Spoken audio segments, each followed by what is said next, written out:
डमरुआ धुन बजाय।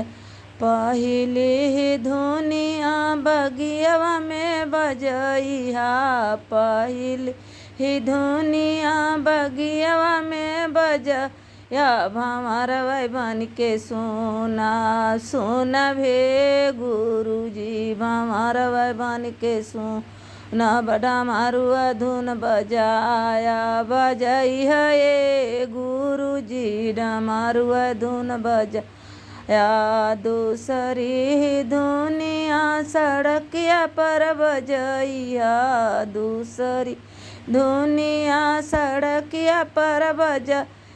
बटहिया बन के सुना सुना भे गुरुजी, बटहिया बन के सुना डमरुआ धुन बजाया। बजइहा ए गुरुजी डमरुआ धुन बजाया। बजइहा ए भोला जी डमरुआ धुन बजाया।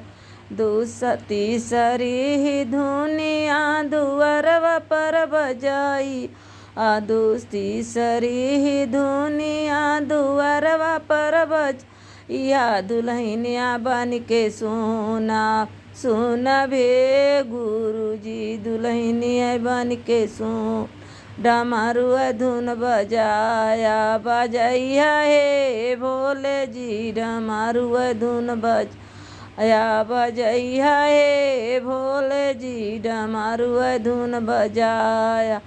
चौथी धुनिया चरचवा में बजइहा, चौथी धुनिया चरचवा में बजाई। शिष्या बन के सुना सुना भे भोला जी।